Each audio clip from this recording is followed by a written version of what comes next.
নিত্যপণ্য ও সবজির বাজার দর নিয়ে বিস্তারিত জানাতে রাজবাড়ী থেকে যুক্ত হচ্ছেন শফিকুল ইসলাম শামীম ও জয়পুরহাট থেকে রেজাউল করিম রেজা।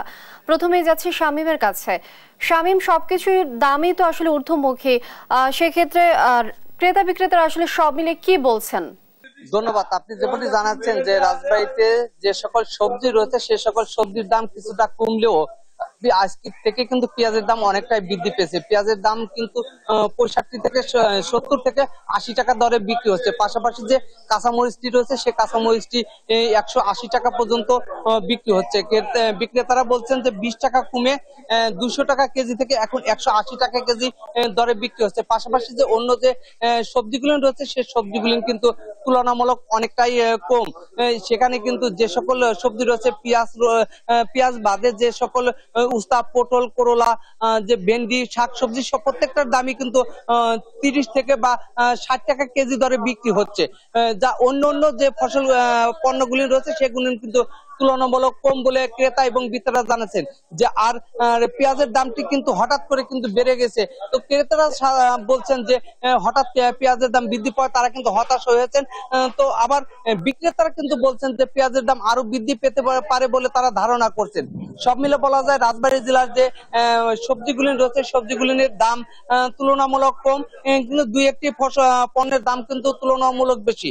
এদিকে আমি কৃষি যারা বাজারে নিয়ে এসেছেন বা বিক্রেতারা আছেন তাদের সাথে কথা বলেছি, যা কৃষক রয়েছেন তাদের সাথে কথা বলেছি, তারা প্রত্যেকটি পণ্যের দাম পেয়ে তারা কিন্তু খুশি রয়েছে।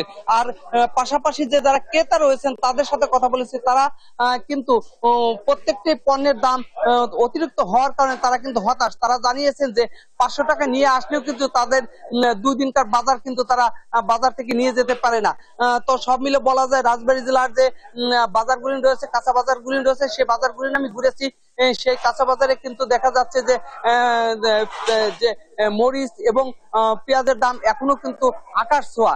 সাধারণ ক্রেতা বলছেন যে প্রত্যেকটি পণ্য কিন্তু যদি ক্রয় ক্ষমতার মধ্যে থাকে তাহলে কিন্তু তারা বাজারে এসে স্বস্তির নিঃশ্বাস ফেলবেন। তো তারা কিন্তু আশা করছেন হয়তো কয়েকদিনের মধ্যেই যে পণ্যের দাম কিন্তু আরেকটা কিছুটা ক্রয় ক্ষমতার মধ্যে আসবে। তো এই ছিল রাজবাড়ী জেলার কাঁচা বাজারের সর্বশেষ সংবাদ। আমি এখন চলে যাচ্ছি স্টুডিওতে। এই বিষয়ে আরো জানতে দর্শক জয়পুরহাট থেকে যুক্ত হচ্ছেন রেজাউল করিম রেজা। রেজা, সবকিছুর দাম ঊর্ধ্বমুখী, একই প্রশ্ন আপনাকেও করতে চাই, এখন ক্রেতা বিক্রেতারা আসলে কি বলছেন আর জয়পুরহাটের বাজার পরিস্থিতি এখন কেমন দেখছেন?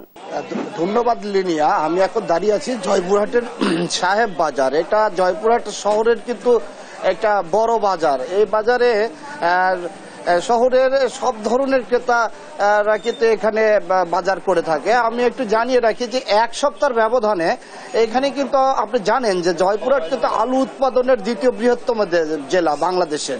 সেখানে কিন্তু আলুর দাম কিন্তু লাফিয়ে কিন্তু এখন 60 থেকে 80 টাকা পর্যন্ত বিক্রি হচ্ছে, অর্থাৎ 15 থেকে 20 টাকা পর্যন্ত আলুর প্রতি কেজিতে বেশি হয়েছে। কাঁচামরিচ বলা যায় 60 টাকা থেকে 80 টাকা দাম ছিল এক সপ্তাহ আগে, সেটা কিন্তু এখন কিন্তু 160 টাকা, অর্থাৎ ডবল হয়ে গেছে। আদার বাজারও কিন্তু 280 টাকা। তো সব মিলে বলা যায় ডিম 40 টাকা ছিল, সেটা কিন্তু এখন আজকের বাজার হচ্ছে 48 টাকা।